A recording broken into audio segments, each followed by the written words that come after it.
বন্ধুরা, জীবনে একটা সময় আসে যখন আমরা বুঝতে পারি সবাই আমাদের জন্য নয়। আত্মীয়, বন্ধু, কাছের মানুষ সবাই মুখে মিষ্টি কথা বললেও হৃদয়ের ভেতরে লুকিয়ে রাখে অন্য রং। সবাই হাসি মুখে ঘরে ঢোকে, কিন্তু সবার হাসির ভেতরে আশীর্বাদ লুকিয়ে থাকে না।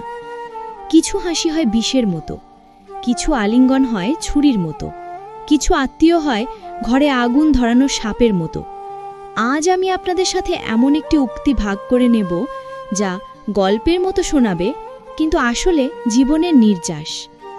3 জন আত্মীয়কে কখনো বাড়িতে ঢুকতে দেবেন না, পা ধরলেও না। কেন? চলুন গল্পে ঢুকে দেখি। প্রথম আত্মীয়, হিংসুটে আত্মীয়। গ্রামের এক কোণে থাকতেন আব্দুল করিম, পরিশ্রমী মানুষ। স্বল্প আয়ে সংসার চলত। তার ঘর ছিল ছোট, কিন্তু মন ছিল বিশাল। একদিন হঠাৎ তার ভাগ্য খুলে গেল। একটা জমির মামলায় তিনি জিতলেন। টাকা এলো হাতে, ঘর হলো পাকা, দরজার সামনে রঙিন টাইলস। ঠিক তখনই দেখা দিল এক আত্মীয়। এই আত্মীয়টি আগে কখনো খোঁজ নিত না, কিন্তু খবর শুনে এসে বলল, ওহ করিম ভাই, আল্লাহ আপনাকে কত দিয়েছে, আমি আপনার জন্য কত খুশি। কথা বলল, আলিঙ্গন করল, ঘরে ঢুকে বসল। কিন্তু চোখে সে খুশি ছিল না, চোখে ছিল জ্বালা। সে চারপাশ ঘুরে দেখল, মনে মনে বলল, এই করিম যদি সুখে থাকে তাহলে আমার বুক ফেটে যাবে। বন্ধুরা, বুঝতে হবে, হিংসুটে আত্মীয়র চোখে পানি থাকলেও সেটা চোখের পানি নয়, সেটা নয় আগুন। তাদের বাড়িতে ঢুকতে দিলে ঘরের শান্তি ধ্বংস হয়ে যায়। তারা আল্লাহর দেওয়া নিয়ামতকে হিংসা করে, আর সেই হিংসা একসময় কালো ছায়া খেলে আপনার সংসারে। হিংসুটে আত্মীয়কে কখনো ঘরে ঢুকতে দিও না, পা ধরলেও না, কারণ তাদের চোখের হিংসা একদিন তোমার সুখ ছাই করে দেবে। দ্বিতীয় আত্মীয়, কলহ লাগানো আত্মীয়। এবার আসি দ্বিতীয় আত্মীয়ের গল্পে। এক শহরে ছিলেন রাশেদ নামের এক যুবক। সংসার পরে শান্তিপূর্ণ, স্ত্রী তাকে সম্মান করে, সন্তানরা পড়াশোনা করে। একদিন দূর সম্পর্কের এক আত্মীয় এলেন বেড়াতে। তিনি খুব ভদ্র কথা বললেন, ভাবি, আপনি তো অনেক ভাগ্যবতী, রাশেদ ভাইয়ের মতো স্বামী পেয়েছেন। আবার রাশেদকে বললেন, ভাই, আপনার স্ত্রী তো অনেক সুন্দরী, তবে শুনলাম আপনার পাশের বাড়ির খালা বলে স্ত্রী নাকি আপনাকে ঠিকমতো মানে না। দুই পক্ষের কানে ভিন্ন ভিন্ন কথা ঢুকিয়ে দিলেন। ফল কি হলো?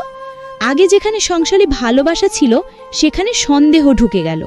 স্বামী ভাবতে লাগলেন, স্ত্রী কি সত্যি অবাধ্য? স্ত্রী ভাবতে লাগলেন, স্বামী কি সত্যি অন্য নারীর দিকে তাকায়? বন্ধুরা, এমন আত্মীয়রা আসলে অশান্তির বীজ। তারা আসে, মিষ্টি মুখে বসে, কিন্তু যাওয়ার পর ঘরে রেখে যায় আগুন। তাদের বাড়িতে ঢুকতে দিলে আপনার সংসার ভেঙে যায়, সন্তানের ভবিষ্যৎ অন্ধকার হয়ে যায়। কলহ লাগানো আত্মীয়কে কখনো ঘরে ডেকো না, পা ধরলেও না, কারণ তাদের জিভা ধারালো ছুরির চেয়েও ভয়ঙ্কর। তৃতীয় আত্মীয়। এবার আসি শেষ গল্পে। রুবিনা ছিলেন দয়ালু মনের নারী। আত্মীয়রা এলে তিনি সব দিয়ে আপ্যায়ন করতেন। এক আত্মীয় প্রায়ই আসত, হাসি মুখে ভদ্রভাবে। প্রথমে রুবিনা ভাবলেন, এই আত্মীয় হয়তো সত্যিই আপনজন। কিন্তু কিছুদিন পর তিনি লক্ষ্য করলেন, আত্মীয়টি শুধু তখনই আসে যখন তার নিজের স্বার্থ থাকে। কখনো টাকা চাইতে, কখনো জামিনদার হতে, কখনো ব্যবসায় নাম ব্যবহার করতে।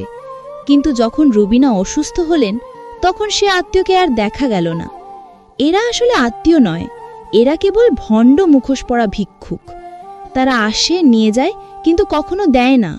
এদেরকে বাড়িতে ঢুকতে দিলে ঘরের সম্পদ ফুরিয়ে যায়, মন ভেঙে যায়। স্বার্থপর আত্মীয়কে কখনো ঘরে ঢুকিও না, পা ধরলেও না, কারণ তারা সুখ নেয়, সম্পদ নেয়, কিন্তু দুঃখে তোমার পাশে থাকে না। বন্ধুরা, মনে রাখবেন, সব আত্মীয় রক্তের হলেও সব আত্মীয় হৃদয়ের নয়। হৃদয়ের আত্মীয় দ্বারা যারা সুখে দুঃখে পাশে থাকে। আর যারা হিংসা করে, কলহ লাগায় বা শুধু স্বার্থের জন্য আসে, তাদের বাড়ির দরজা চিরকাল বন্ধ রাখুন। জীবনের সবচেয়ে বড় শিক্ষা, সবাইকে ভালোবাসা যায়, কিন্তু সবাইকে ঘরে জায়গা দেওয়া যায় না। 3 জন আত্মীয়কে কখনো বাড়িতে ঢুকতে দেবেন না। হিংসুটে আত্মীয়, কলহ লাগানো আত্মীয় আর স্বার্থপর আত্মীয়।